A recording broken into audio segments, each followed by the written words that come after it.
Welcome back. A bright, sunny morning in Washington, D.C., and unfortunately, a terrible scene unfolding there. A recovery operation as first responders who bravely worked all night long in frigid waters, desperately searching for survivors, are now searching for remains of 67 people killed in a mid-air collision. It happened last night between a military helicopter and an American Airlines flight from Wichita, Kansas. It was on approach, about to land at Reagan National Airport. Just moments away from landing, in fact. The investigation, of course, in its very early stages. This happened around 9 o'clock last night. Emergency crews there, as you saw, in the Potomac River, working to recover those victims. We have Captain Les Abend with us now. He's a retired pilot. He flew for American Airlines. Captain, thank you so much for your time this morning. I understand you spent about 40 years in the air. You've flown into Reagan National.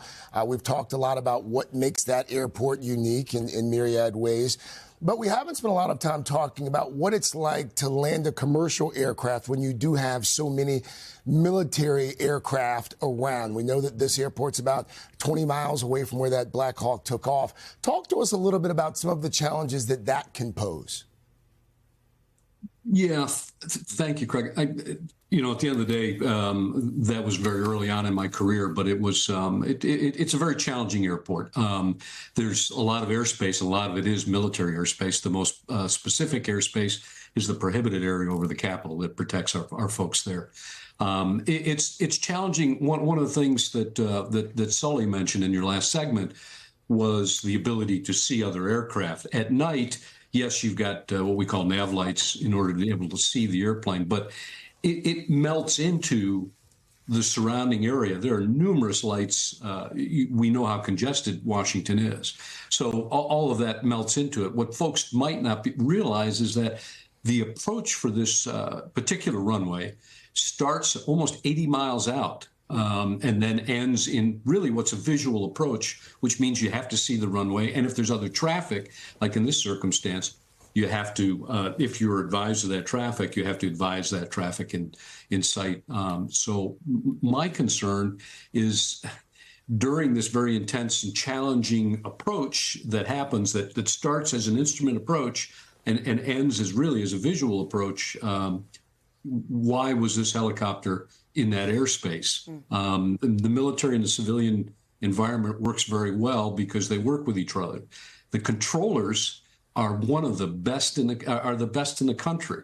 So I don't know where the disconnect occurred at this point. Of course, that is the subject of many, many questions, which are just starting to be looked into this morning by the FAA and the NTSB. But just thinking about it from the perspective of the regional jet, I mean, we know from the snippets of air traffic control communication that we've heard that the chopper was told to pass behind the regional jet. So the chopper knows, evidently, that the jet is there.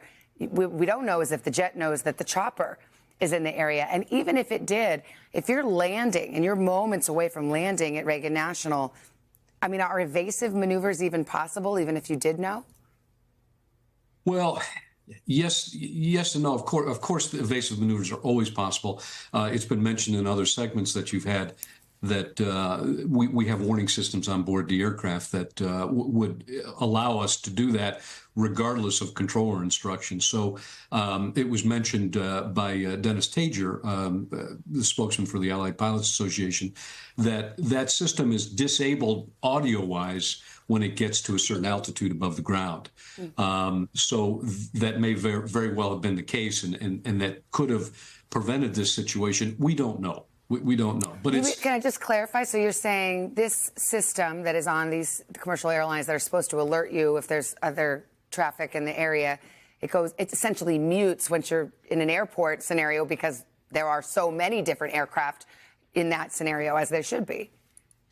Correct, but it's only mute at below certain altitudes because, as was mentioned, there's a lot of other complicated things that happen below 500 feet, for instance, that are going to require the crew's attention. But that system will tell you to either climb or descend. It won't tell you to turn left or right. It will tell you to climb or descend based on what that other aircraft is doing. Captain, Abend, again, to be clear, we don't want to speculate about causes here, what's to blame, but we have done a fair amount of reporting over the last couple of years, especially in this country, about an air traffic controller shortage. What are the practical impacts of having fewer air traffic controllers now than we did just a few years ago? What does that mean on a daily basis at our country's airports? It's felt all over the country. I mean, these guys and gals are probably working fatigued because they're working a little bit harder on the shift. They're working more shifts potentially. There is restrictions on the time that they're able to be there, but it takes a while to train a controller, as we probably know, as you've aptly covered in some of your segments. Listen, I fly a little airplane now that I'm retired. I've noticed it in some of the services that I'm able to receive. A lot of times I can't go through airspace that normally I'd be allowed to go through because of the fact they're short-staffed. Retired Captain Les Abend. Captain, thank you for your time. Thank you for your perspective this morning. We are back with much more on this Thursday morning. But first, this is Today on NBC. Hey, thanks for watching. Don't miss the Today Show every weekday at 11 a.m. Eastern, 8 Pacific on our streaming channel, Today All Day. To watch, head to today.com/allday or click the link right here.